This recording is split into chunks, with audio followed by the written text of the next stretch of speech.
What do biodiesel fuel and peanut butter have in common? How are crayons and space travel connected? What are soybeans doing in our automobiles? These marvels can all be traced back to the inventive mind of a man who was born a slave, but emerged a master of scientific discovery.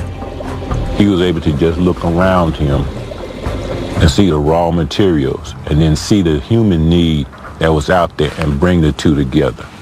And so my own personal view of Carver is that he was a master integrator. Carver had the most remarkable heart. And that's the thing I think I love the most about his life. I mean, as tremendous of a scientist as he was,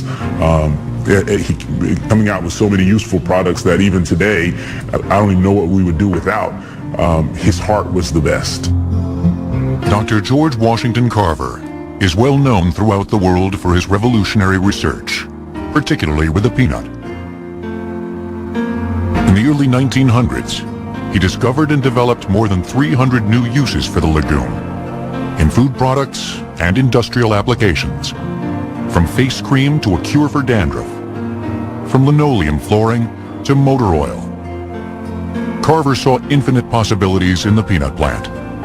He literally inspired other researchers all across this country to take a deeper look at this plant. And of course, I believe that the end of the line has not been reached on what he uncovered. But Carver's legacy goes far beyond his accomplishments with what was called at the time the lowly goober. He toiled for more than 40 years in his laboratory at Tuskegee Institute in Alabama, and is credited with countless breakthroughs in agricultural research. The impact of that was just astonishing.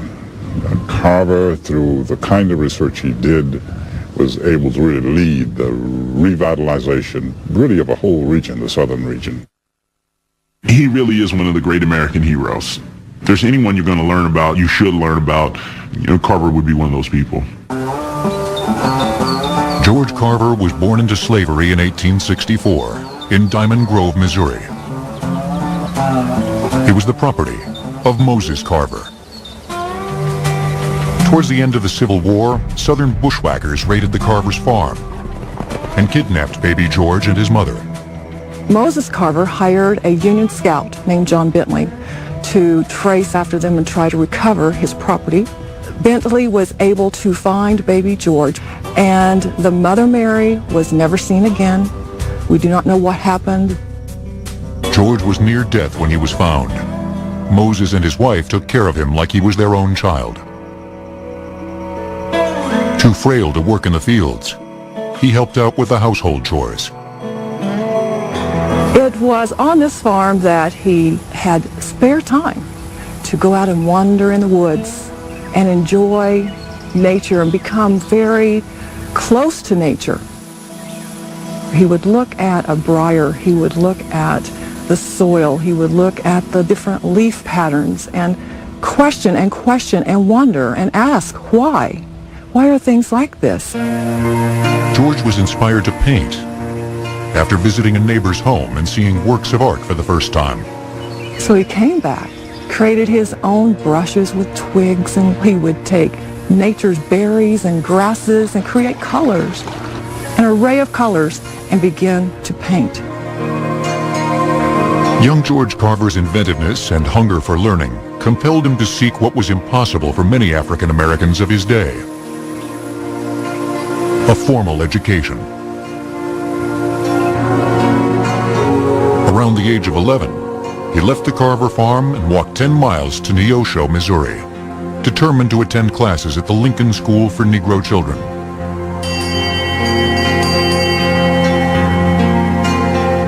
He worked for his room and board at the home of Mariah and Andrew Watkins, who lived next door to the school.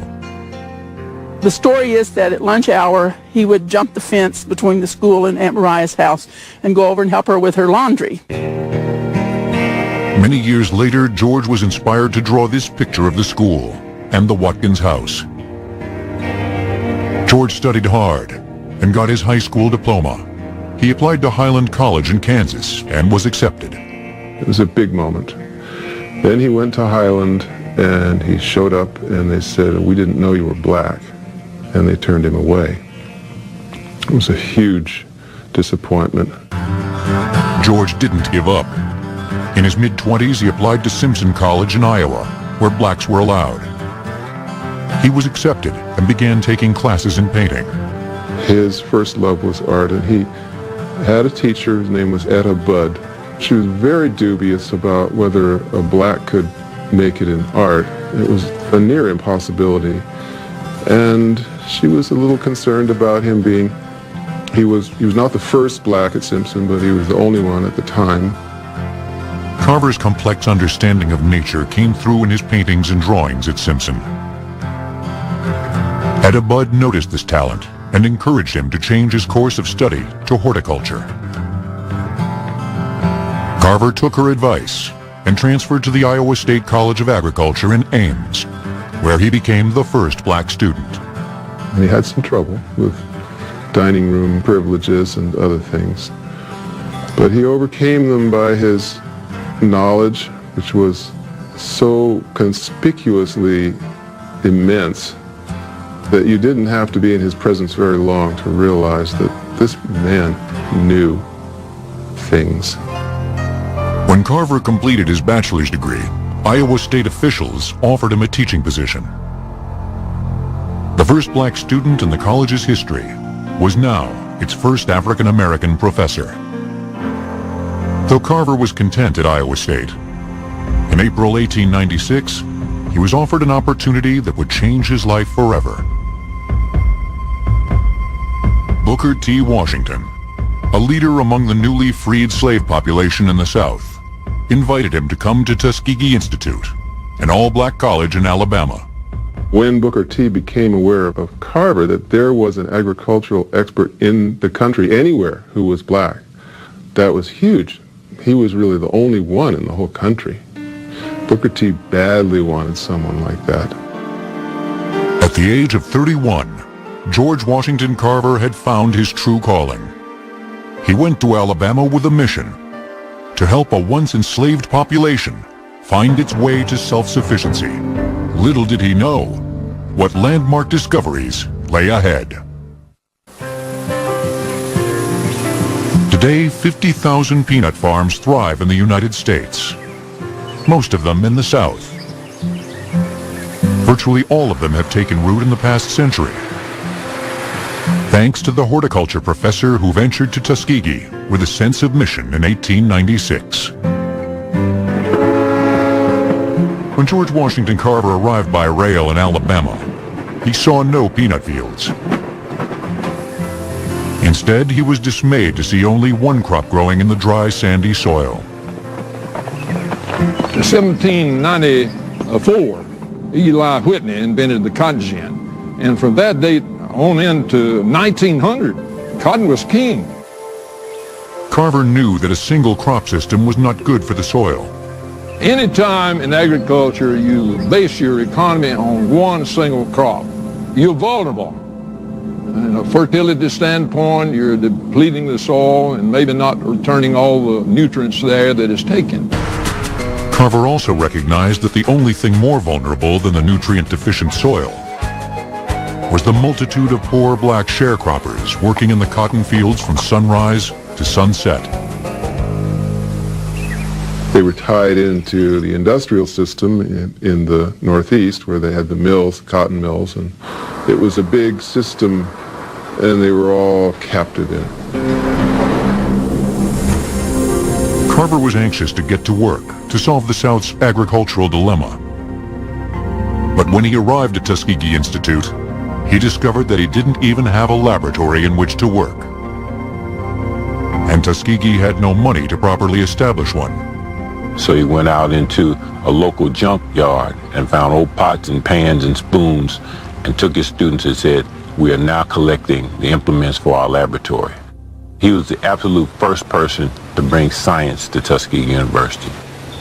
he was one of those great visionaries that, you know, when Booker T. Washington shows him this campus and there is no agricultural college, there's nothing, you know, he had the ability to take nothing and make it into something. And I think that, you know, his life was a great example of that.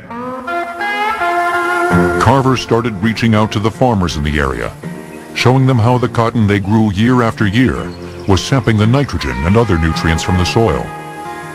He encouraged them to plant crops that would restore these important elements back into the land. Crops like sweet potatoes, cowpeas, soybeans, and peanuts. He was another one who came here because he cared about the man furthest down. He cared about the poor. He cared about African American people who were poor in the rural areas. And as such, he took his science to the people. Carver designed and implemented what he called a movable school to educate the farmers about crop rotation. Many took his message to heart, but few acted on his advice. The farmers agreed, but they did not immediately heed because they could not get loans at the bank for any crop except cotton. Yeah, it was a cash crop at the time, and a lot of people, that was their source of income, and it would have been very difficult for those farmers, especially the poorer farmers, to change over from cotton to peanuts, and there was no market at the time for peanuts. Carver's concern for Southern agriculture wasn't restricted to how cotton was bankrupting the soil. Another threat was lurking menacingly on the horizon. The boll weevil, the dreaded insect that had already decimated the cotton crops in Texas, was making its way across the South. And it was moving through Mississippi, Louisiana, and headed to Alabama and Georgia at the rate of about 100 miles per year. And he warned them. There was no stopping this devastating force of nature. The weevil actually lays its eggs inside the unripe cotton boll, and the newborns eat their way out, destroying the crop in the process.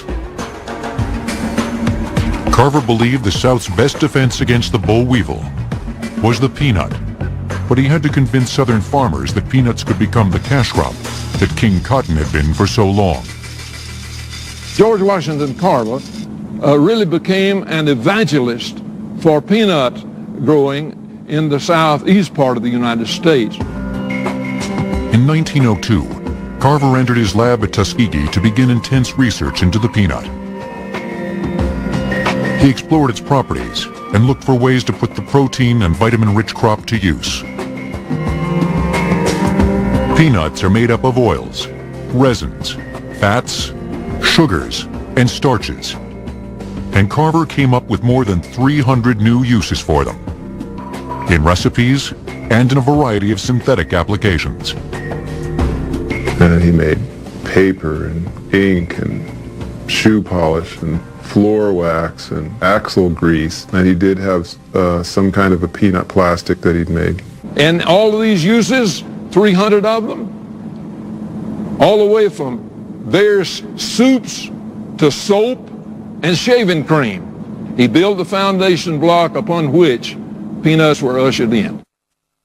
As Carver predicted, in 1915, the boll weevil hit the southeastern farms and completely destroyed the cotton fields. None of the farmers from Georgia or Alabama could pay off the loans on their land. But thanks to Carver's zealous advocacy, peanuts were poised to become a viable commercial alternative to cotton. By 1917, cotton was dethroned and peanuts was lifted up, and the acreage increased in the southeast 400% in just 2 years. As peanut power spread across the South, Carver continued to experiment with the now lucrative crop. While analyzing the properties of peanut oil, he discovered that it was very easily absorbed when rubbed onto the skin. Carver promoted peanut oil as an effective lubricant to be used in vigorous massage treatments for those suffering from muscular disorders.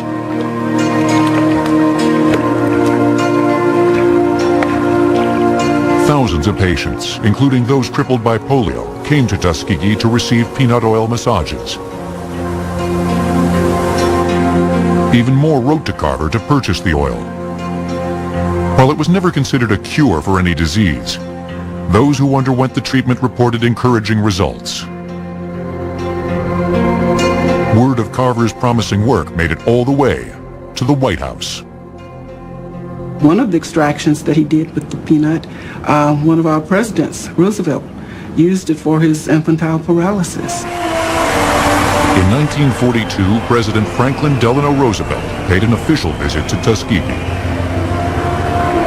He greeted Carver in person and applauded the research being done on the Alabama campus. I'm proud to come to Tuskegee because I'm proud of what Tuskegee has done. While Carver has been called the father of the peanut industry, there is one product that many mistakenly attribute to him: peanut butter. Peanut butter as we know it in America was basically invented in 1890 by a physician in Missouri. And he was looking for high-protein, nutritious foods to feed his patients who had trouble eating meat because they had poor dental health. The first real introduction to the masses for peanut butter happened in 1904 at the Universal Exposition in St. Louis, and that's when really peanut butter was introduced to the American public. And then this complemented and augmented George Washington Carver's research at that time. The two are not unconnected because he had laid the foundation, even though he didn't invent peanut butter. He had laid the foundation for raising up and digging deep into the kernel and chemically telling the world what a wonderful food product peanut was. His love of peanuts helped to really promote its usage widespread, and I think that he would be very happy to see how his legacy has really taken shape in modern day America. We basically take a peanut that George Washington Carver helped develop and build in the field and help it grow to what it is today, to the point that we now buy the peanut, we shell the peanut, and then we offer a service to customers who then further process it. Carver would no doubt be pleased with the assembly line efficiency of modern peanut processing plants, like Golden Peanut in Dawson, Georgia. We shell about 25 tons an hour of peanuts. Takes about a truckload an hour to supply this plant. The peanuts that make the grade are bagged and sent to manufacturers. Those that don't measure up undergo a process that's come a long way since Carver's day. Broken kernels, damaged kernels, small sizes are then sent to the crushing plant. There we process them for peanut oil and the balance being peanut meal. When Carver produced peanut oil in his lab more than a century ago, he boiled 25 pounds at a time and then extracted the oil by straining the mixture through cheesecloth. Today, the refineries steam heat the nuts and then put them through a mechanical press to extract most of the oil.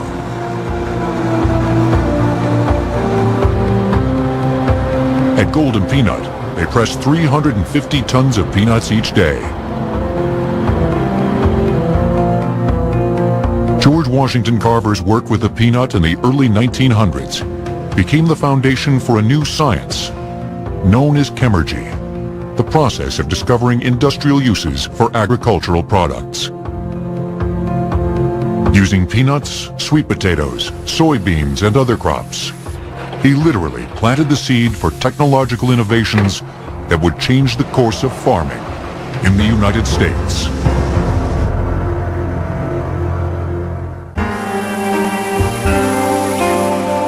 George Washington Carver's enduring influence is evident in a diverse array of products that modern consumers use every day. Carpet backing, crayons, oil solvents, and even a new vodka are some of the items that can be traced to his experiments with another soil-enriching and protein-rich crop, the soybean. We work in plastics, adhesives, and lubricants, so it's really a whole realm of new products from that technology. Carver learned that the oil from soybeans is composed of 5 fatty acids, and that the bean itself is naturally rich in vitamin E, You have a bean that has a lot of oil in it and a lot of protein, and it can be crushed and separated, and things can happen to that little bean. When Carver looked at the soybean under the microscope, he saw that the oil had chemical properties that would allow it to easily bond with other substances. The soybean oil itself is really long-chained. It's a lot of carbons in a row, 13, 16 carbons. And so that gives it ability to be a very flexible type of oil to be used, and it's also relatively inexpensive as an oil. Carver's early experiments resulted in food products. Soy mayonnaise was one of his first successes. He said he started work with the soybean around 1903, and by the time they'd finished that phase of the work, they had about 30 products. When I go in a supermarket and go along the shelf of health foods, and you see bacon and lunch meat and the mock chicken and all those products that are made out of soy and other vegetable-based products, you just have to think of Carver. I mean, that was a major focus for him. In his humble lab at Tuskegee, George Washington Carver experimented with a handful of beans, a coffee grinder, and some beakers, and came up with more than 100 new uses for soybeans and soybean oil, including a type of soy plastic. In the 1930s, automotive pioneer Henry Ford became aware of Carver's pioneering research with soybeans. In 1937, he invited him to participate in a scientific conference in Dearborn, Michigan. Ford shared Carver's passion for developing new uses for farm products, and he was a major player in the Chemergy movement.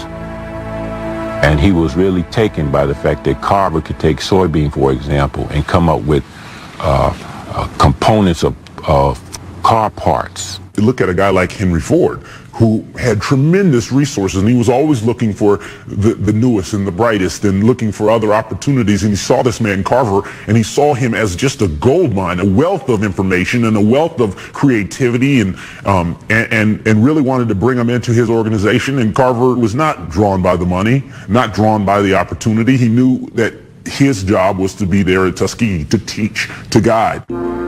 Despite his devotion to Tuskegee, Carver continued to personally consult with Ford about his ongoing research in soy plastics.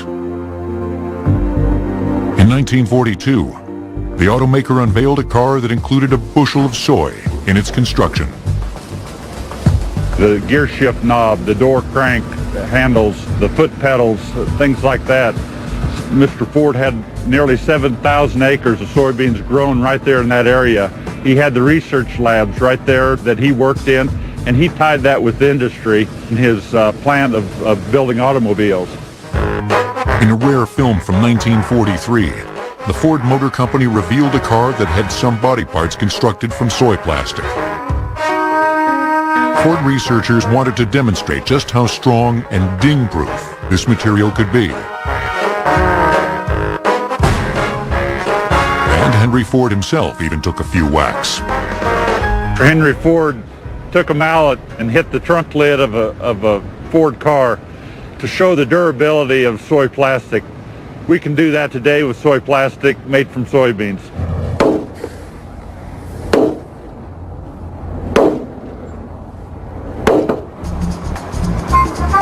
Carver and Ford's creative partnership is echoed in what the Ford Motor Company calls the U-Car.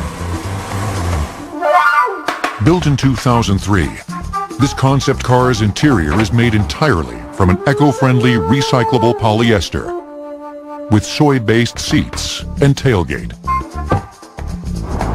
While the Ford Motor Company carries on Carver's belief in the soybean's potential, so do scientists at Iowa State University, Carver's alma mater. But while Carver worked primarily with the oil from the soybean, they focused on soy flour. They've used the flour to develop a breakthrough formula for producing a new variety of durable plastic.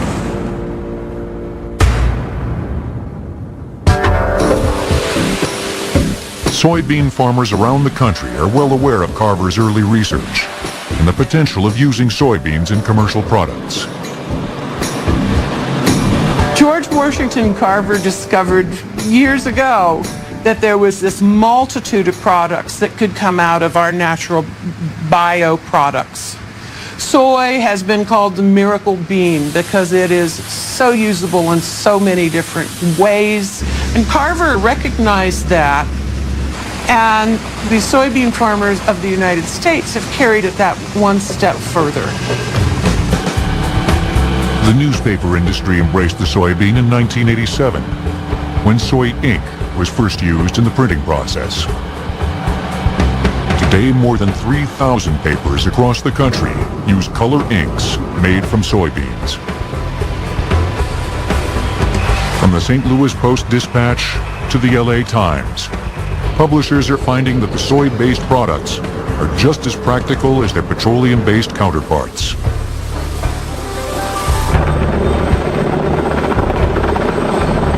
Construction engineers are discovering the soybean's value as well. A recent example of their work is the new roof atop the Shed Aquarium in Chicago. It's non-toxic, it's 100% waterproof.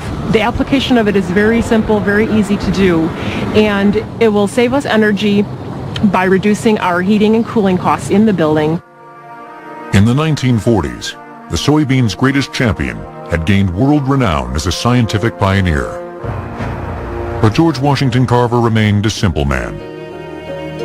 Although he was the head of the Agricultural College at Tuskegee, when he went out to the farms to teach, people often mistook him for a hired hand.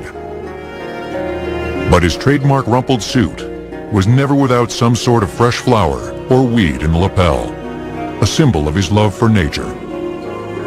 Carver was a curious character.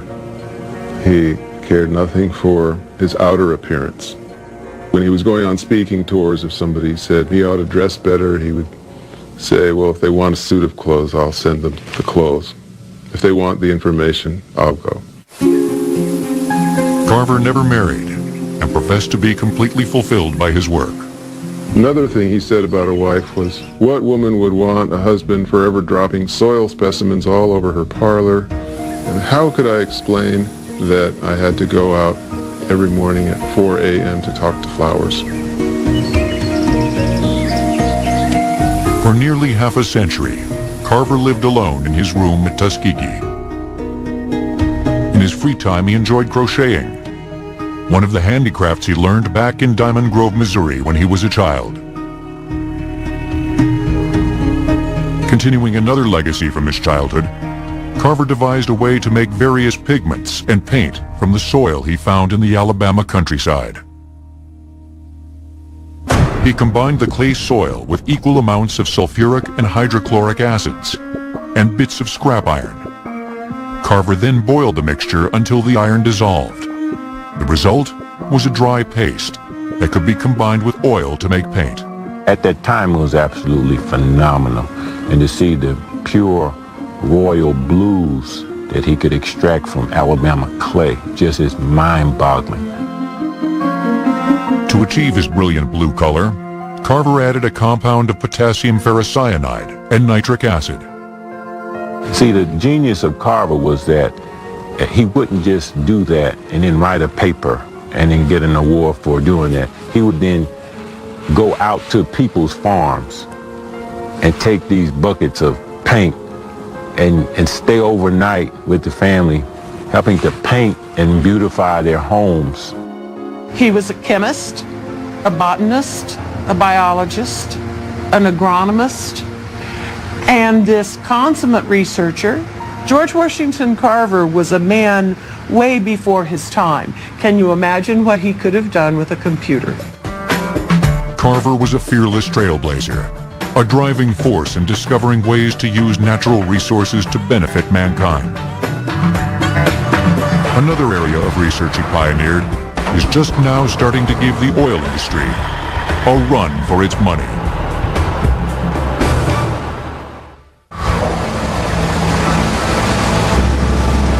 Today, American farmers are harvesting approximately 3 billion bushels of soybeans per year. 80% of the crop George Washington Carver championed is used for protein and food products for both human and animal consumption.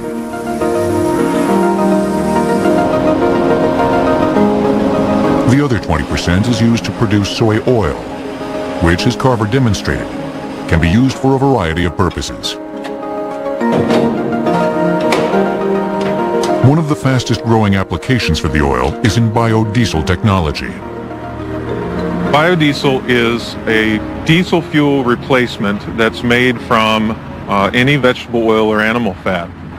And the way that it's made is you take a vegetable oil and you react it with an alcohol like ethanol or methanol, and that reaction causes the glycerin to separate from the oil, and the resulting chemical compound is biodiesel, and it acts very chemically similar to diesel fuel in a diesel engine, except that it is 10 times less toxic than table salt and biodegrades as fast as sugar. The roots of biodiesel fuel go back to the 1930s, when Carver and Henry Ford recognized the need to find alternative fuels. With the economy facing a depression, they tried to turn the tide by applying more agricultural products to growing industrial markets, like plastics and rubber. Mr. Carver and Mr. Ford saw that the depletion of fossil fuels was inevitable. They looked for the use of plants like soybeans to be that fuel of the future. Carver and Ford believed that vegetable oils could be used to fuel internal combustion engines, and they were not alone in that conviction. Dr. Rudolf Diesel was a German scientist who invented the first diesel engine. It's a compression ignition technology that's much more fuel efficient, and he ran that first engine on peanut oil. And he was a scientist along with George Washington Carver and Henry Ford, all scientists who had a vision for sustainability and renewable energy through agriculture. The high cost of agricultural energy sources compared to petroleum-based fuel held the technology back. Fossil fuels were abundant and cheap, but today that gap is closing. In the last 3 years, for example, the price of biodiesel has come down dramatically while the price of diesel fuel has almost doubled. In just 5 years, the biodiesel industry has gone from research and development to the open road. It has been tested over 50 million miles in every type of diesel engine. Now there are more than 500 commercial fleets using various blends of biodiesel, including all 4 major branches of the military, federal government fleets, municipal fleets. George Washington Carver was not only a pioneer in the biodiesel field, he also took some of the first steps into the area of genetic engineering. Carver created hybrids with the flowers and plants in his laboratory by painstakingly crossing 2 specimens and waiting patiently for the results. And it can take years of crossing and back crossing and selecting for the better quality. Today, a new generation of research scientists is assembled at Tuskegee University to conduct experiments in all facets of biotechnology. One objective of the research is to find ways to transplant genes from one organism into another. We kind of carrying on the legacy of Carver's in terms of crop improvement, of nutritional quality or biological resistant quality for better human health and nutrition. Tuskegee scientists are currently working on a gene that will increase the amount of amino acid in sweet potatoes. More amino acid translates to a higher protein level in the crop. So we have improved the quality of sweet potato by 5-fold, making sweet potato as good as soybean protein. So that's a big legacy of Carver that we're carrying also.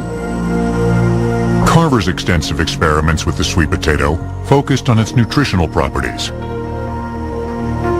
He knew that planting sweet potatoes would replenish the soil with important nutrients. He urged farmers to make it a part of their crop rotation plan and taught his students how to plant the potato and care for it on campus. This way they'd be able to teach others how to cultivate this iron and protein-rich food. In his laboratory experiments, he succeeded in creating more than 100 products from the sweet potato, including fabric dyes and flour. During World War I, wheat shortages in the United States raised demand for Carver's sweet potato flour. It was used to make bread to feed American soldiers and their allies. Carver's innovative work with the sweet potato was among his many success stories that inspire today's Tuskegee researchers. Here, the march of science is measured by his example. I think he'll be happy. We work in his building there, and I think sometimes we think like we see him walking around and say, yes, go on, you're doing a good job. George Washington Carver's vision knew no bounds, and the long shadow of his legacy is about to go stratospheric. The innovative work of George Washington Carver has had a far-reaching impact on our world today. And now his influence can even be felt in outer space.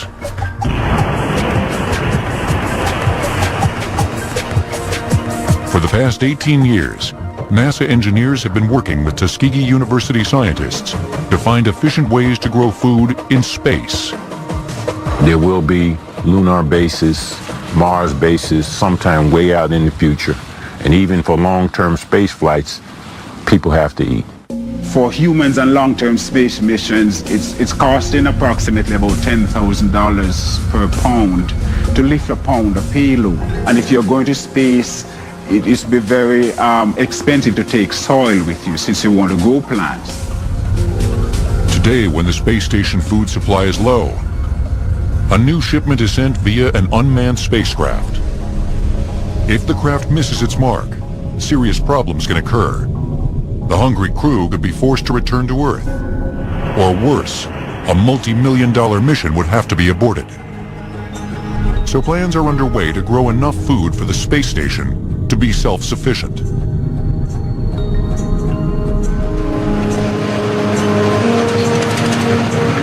The Tuskegee scientists began their work with two of George Washington Carver's favorite plants: the peanut and the sweet potato.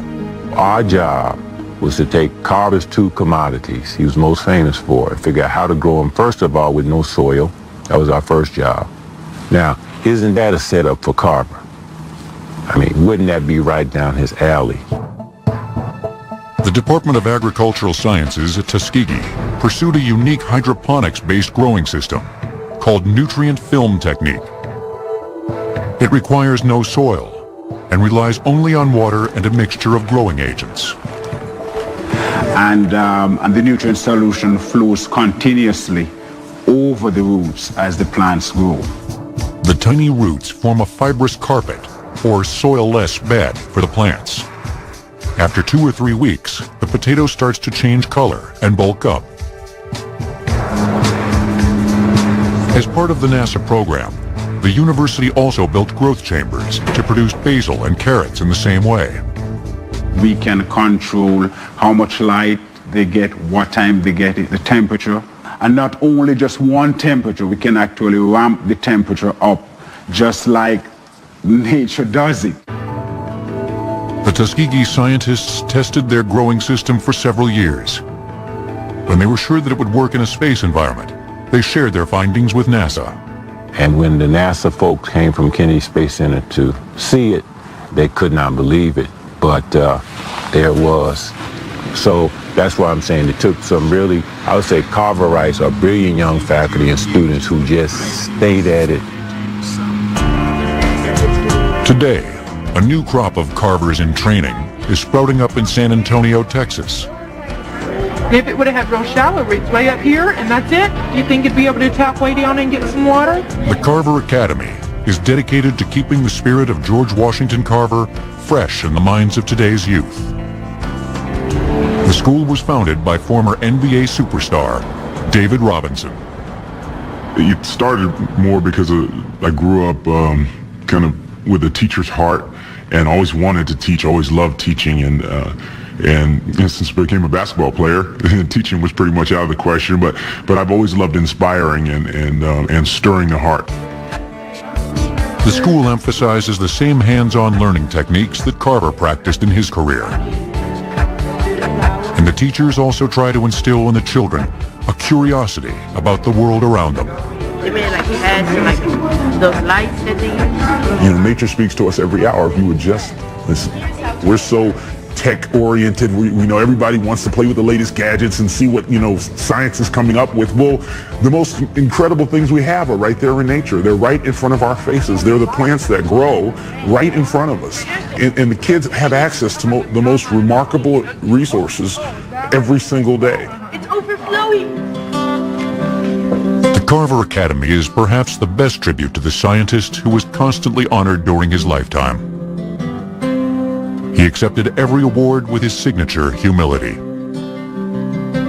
I am not sure that I am worthy of this splendid citation, but I wish to say also that I thank you from the depths of my heart.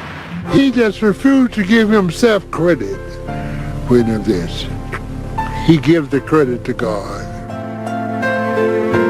On January 5th, 1943, at the age of 78, Carver died of natural causes in his room at Tuskegee Institute.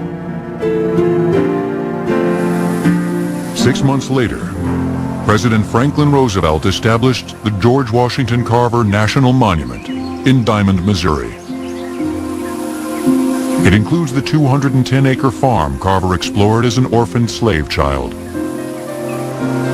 Yes, he was born into slavery, and yes, he had great obstacles to overcome.